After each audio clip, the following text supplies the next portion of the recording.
and welcome to my June wrap up.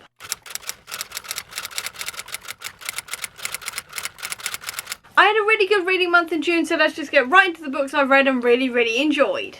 First thing I want to mention is Mindbreaker. This is the sequel to Mindwalker by Kate Dillon, and I really like this book. What I loved about this one was that it was from a different point of view entirely from the first book, and this one actually explored how religion works in this cyberpunk world. I thought that was absolutely fascinating to read about. I loved how that came about, and I loved our main character's point of view, and I also really liked how this wrapped up the series as well. I thought it was fantastically done, and I really enjoyed this one. Next up was All It Ever Meant by Blessing Musariri. I apologise right now if I mispronounced that. And I can't really say much about this book just because it is a very short novella and I don't want to give away too much, but this book is all about a family who is grieving after an accident, and it is dealing with their grief and how they are dealing with it in the lead up to the funeral, and I thought it was done fantastically well. I have to be very careful when it comes to books like this because I can find them quite triggering, but this one did it fantastically, and the plot twist at the end, that it was done fantastically well. It is one of my all-time favourite tropes to see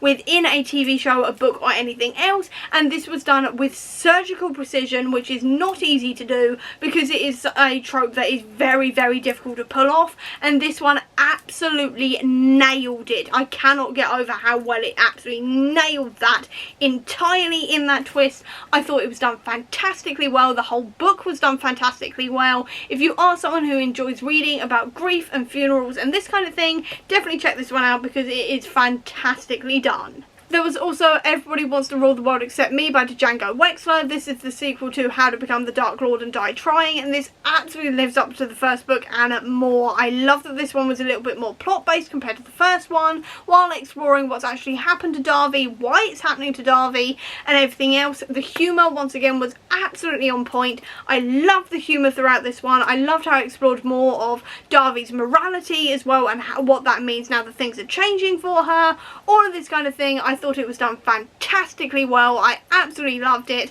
and I gave it 5 stars because it was so much fun to read.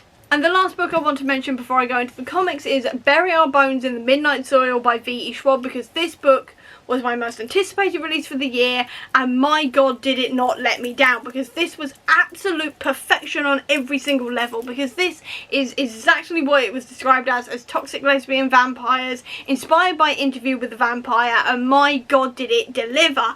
And the fact that this was also talking about immortality and how vampirism and immortality affects different people and how they react to being turned and all of the years that they live, all of this kind of thing, I thought that was fantastic. I love seeing all of these characters growing into weave with each other. I thought that was brilliant. Lottie was definitely my favourite character of the 3, don't get me wrong. I love Sabine and I also loved Alice, but Lottie's story really sort of not resonated with me, but I just loved Lottie's POV. I thought her POV was absolutely fantastic, and seeing how she ended up in this toxic relationship, I thought that was done fantastically well.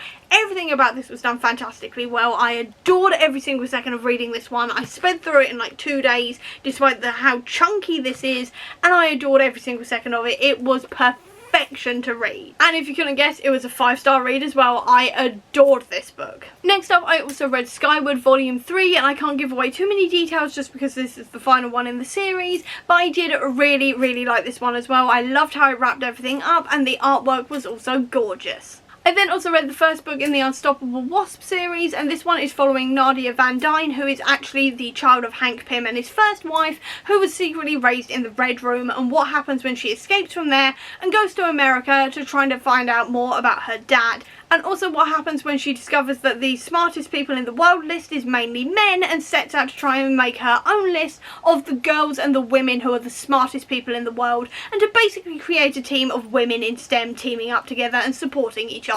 And this was so much fun. I really loved Nadia's optimism throughout this book. She was an absolute ray of sunshine. I loved that in this one. I really loved that this was also focusing on girls in STEM and women in STEM, and also explaining little bits about things like mechanics and stuff like this in a child-friendly way. I thought that was done fantastically, and the thing I loved most about this though was Nadia and Jarvis's relationship, because Jarvis kind of becomes sort of like a father figure to her in a lot of ways, and seeing them sort of grow this relationship and also banter with each other was so much fun, and I loved reading this. And the final thing I want to mention is Invincible Iron Man by Brian Michael Bendis, because this was so much fun to read as well, because this one is all about Riri Williams stepping up and becoming Iron Man when Tony is unfortunately in a coma after the events of Civil War II, and someone needs to take over as Iron Man, so Riri steps up. And this was so much fun to read. I really enjoyed seeing Riri learning to be a superhero, learning how to basically operate the suit and make changes and try to basically make her own suits, all of this kind of thing. I thought that was done fantastically well. I also really enjoyed seeing her deal with Stark Tech and also the people running Stark Tech and all of this kind of thing. I thought that was so much fun to read about as well, and also seeing her go toe-to-toe with Doctor Doom was also really good fun, and this was just a really fun time overall. I loved this series. And that is my favourite books I read in the month of June. So I hope you enjoyed this video. If you did, please do give me a thumbs up. Comment down below, tell me a book you really enjoyed in June. I'd love to know. Or if you don't have that much time, leave me a robot emoji down below to let me know that you were here. I'll also leave a link as well down below to my Bookish Etsy store if you want to treat yourself to something bookish today. Or if you just want to see any more of my videos, please click subscribe here. And over here will be the link to my previous video. But until next time everyone, bye!